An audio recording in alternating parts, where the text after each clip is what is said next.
Fuenlabrada, 2014. Una planta embotelladora producía 120 millones de litros de Coca-Cola al año, 85,000 metros cuadrados, 370 trabajadores en 3 turnos. Cada día, camiones salían hacia Madrid, Toledo, Guadalajara, Cuenca y Ciudad Real. Si comprabas una Coca-Cola en el sur de la Comunidad de Madrid, venía de aquí. Entonces algo salió catastrófica y silenciosamente mal. Para 2017, las naves estaban vacías, las líneas de embotellado silenciosas, los trabajadores en la calle. Una de las plantas más modernas de Coca-Cola en Europa cerró en menos de 3 años. 370 empleos desaparecidos, millones evaporados. Esta es la historia de cómo una fábrica eficiente fue sacrificada por la optimización y los márgenes de beneficio.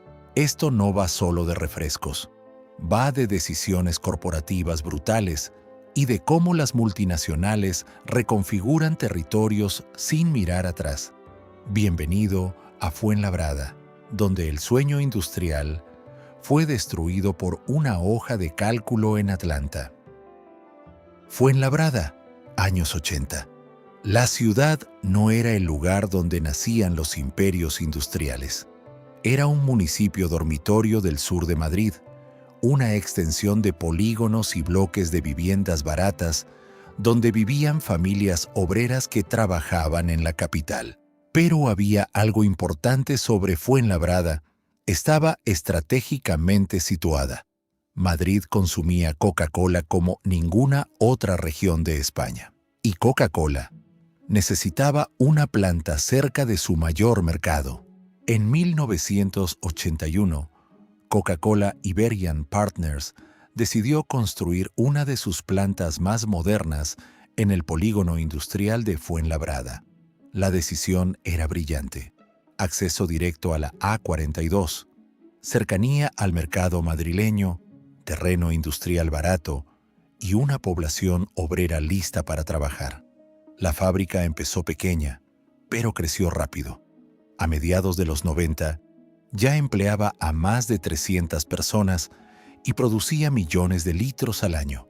No solo embotellaban Coca-Cola, también Fanta, Sprite, Aquarius, Nestea, formatos de vidrio, lata, plástico. Todo salía de Fuenlabrada. Para los trabajadores, aquello no era solo un empleo. Era un empleo industrial bien pagado, con convenio, con sindicatos fuertes. Coca-Cola pagaba mejor que la mayoría de las fábricas de la zona. Las familias de Fuenlabrada organizaban su vida alrededor de esos turnos. Los hijos crecían sabiendo que papá trabajaba en La Coca. Entonces, llegó el cambio de siglo y con él, una nueva lógica empresarial. A finales de los 90, Coca-Cola en Europa empezó a cambiar su modelo de negocio. La compañía matriz en Atlanta miraba las cifras y veía algo que no le gustaba. Demasiadas plantas pequeñas, demasiados costes de transporte fragmentados, demasiada complejidad logística. Querían centralizar, querían eficiencia, querían menos fábricas produciendo más.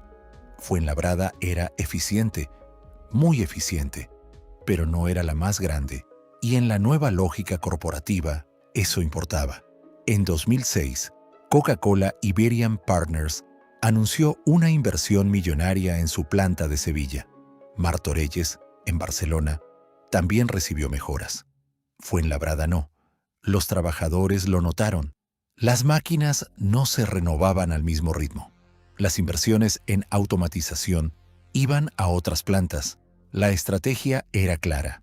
Coca-Cola estaba preparando una concentración de la producción.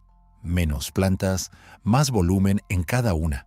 Desde el punto de vista financiero, tenía sentido.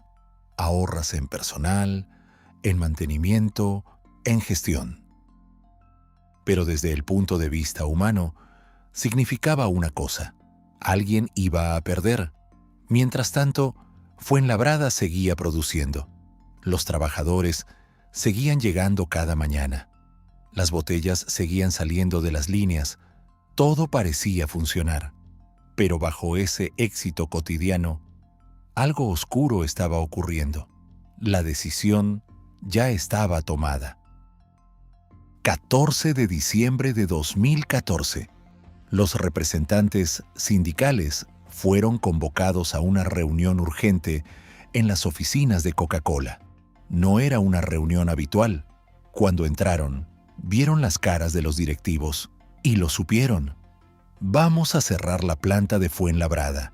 Ninguna explicación compleja, ningún rodeo. Coca-Cola había decidido concentrar toda la producción del centro de España en su planta de Sevilla y en Martorelles. Fuenlabrada dejaba de ser necesaria. Los 370 trabajadores tenían 3 opciones: recolocación en otras plantas, con traslado de ciudad, indemnización o prejubilación para los mayores de 55 años. La noticia cayó como una bomba, no porque la planta tuviera problemas, no porque la producción fuera deficiente, no porque hubiera pérdidas. La planta funcionaba bien, demasiado bien quizá, pero no encajaba en el nuevo mapa logístico de Coca-Cola. Los sindicatos reaccionaron inmediatamente. CCOO y UGT convocaron huelgas, manifestaciones, sentadas. Los trabajadores bloquearon la entrada de camiones. El ayuntamiento de Fuenlabrada se posicionó del lado de los empleados, pero todos sabían la verdad. Cuando una multinacional del tamaño de Coca-Cola toma una decisión así, raramente da marcha atrás.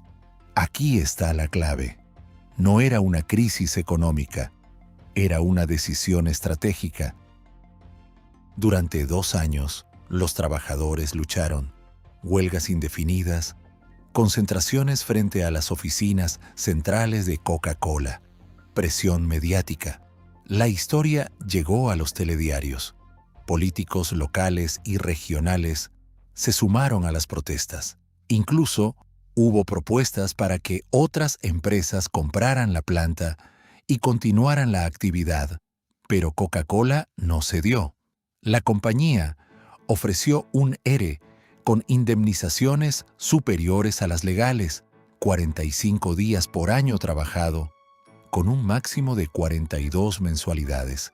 Para algunos trabajadores, aquello significaba más de 100.000 euros.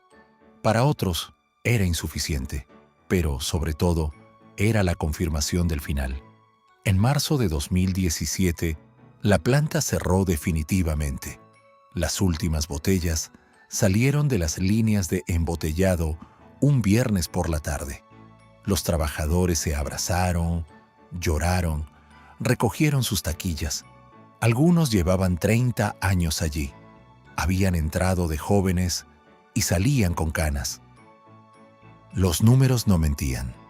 Coca-Cola había calculado que cerrar Fuenlabrada y redistribuir la producción a Sevilla y Martorelles ahorraría millones de euros al año en costes operativos. Para la multinacional, era una victoria financiera. Para Fuenlabrada, una derrota devastadora. Piénsalo un momento. Fuenlabrada no cerró porque funcionara mal. Cerró porque Coca-Cola decidió que era más eficiente producir en menos plantas. Pero esa eficiencia tuvo un coste. 370 familias perdieron su fuente de ingresos. Muchos no encontraron trabajo equivalente. Los mayores de 50 años fueron los más afectados. Demasiado jóvenes para jubilarse, demasiado mayores para reinsertarse en el mercado laboral. Algunos aceptaron trabajos precarios. Otros simplemente se rindieron. El ayuntamiento de Fuenlabrada perdió ingresos fiscales. Los comercios alrededor del polígono industrial perdieron clientes. El bar donde desayunaban los trabajadores del turno de mañana cerró un año después. La ciudad obrera perdió parte de su identidad industrial, pero Coca-Cola ganó. Los costes bajaron, la eficiencia aumentó, los márgenes mejoraron. En las reuniones de accionistas en Atlanta, el cierre de Fuenlabrada fue presentado como un ejemplo de optimización logística. Aquí está el problema. La eficiencia corporativa no mide el dolor humano, no mide el impacto en las comunidades, no mide lo que significa para un hombre de 52 años perder el trabajo que ha tenido toda su vida. Lección 1. La eficiencia no es neutra. Tiene ganadores y perdedores. Coca-Cola tomó una decisión racional desde el punto de vista financiero. Pero las decisiones racionales para las corporaciones son catástrofes para las personas. La centralización de la producción ahorra costes, pero destruye empleos y comunidades. Y cuando una multinacional se va, no deja vacío, deja ruinas sociales. Lección 2. La lealtad laboral no garantiza seguridad. Los trabajadores de Fuenlabrada eran eficientes, productivos, leales. Algunos llevaban décadas en la empresa, pero cuando llegó la decisión de cierre, nada de eso importó. En la lógica corporativa moderna, la antigüedad no protege. Los trabajadores son variables en una hoja de cálculo. Lección 3. El poder de las multinacionales es desproporcionado. Coca-Cola cerró una planta de 85,000 metros cuadrados, despidió a 370 personas y reconfiguró la logística de toda una región sin que nadie pudiera impedirlo. Ni sindicatos, ni ayuntamientos, ni protestas. Las multinacionales tienen un poder de decisión que supera cualquier contrapeso local. Lección 4. La industria ya no es refugio. Durante décadas, trabajar en una fábrica significaba estabilidad. Fuenlabrada era la prueba de que eso ya no es cierto. Las plantas se cierran, se deslocalizan, se centralizan. El empleo industrial estable es cada vez más una reliquia del pasado. Fuenlabrada, hoy. Si conduces por el polígono industrial donde estaba la planta de Coca-Cola, verás naves enormes. Algunas están ocupadas por empresas de logística, otras vacías. Los carteles de "se alquila" llevan años ahí, desteñidos por el sol. La entrada donde los camiones cargaban las palés de Coca-Cola está cerrada. Las malas hierbas crecen por las grietas del asfalto. Dentro, las líneas de embotellado fueron desmontadas y vendidas a otras plantas. Las máquinas siguen funcionando.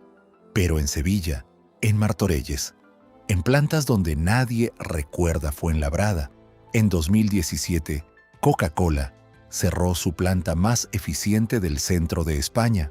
Hoy, la marca sigue siendo líder en el mercado español. Las ventas no cayeron, la producción no se resintió. Todo fue redistribuido con precisión quirúrgica. De 370 trabajadores a cero, de 120 millones de litros al año a nada, de ciudad industrial a ciudad dormitorio otra vez. Solo quedan las historias de los que estuvieron allí y el silencio. Adáptate o muere. Centraliza o desaparece. El mercado no tiene memoria sentimental y las multinacionales tampoco. Bienvenido a Fuenlabrada, donde el sueño industrial de una ciudad obrera fue destruido por una hoja de cálculo en Atlanta.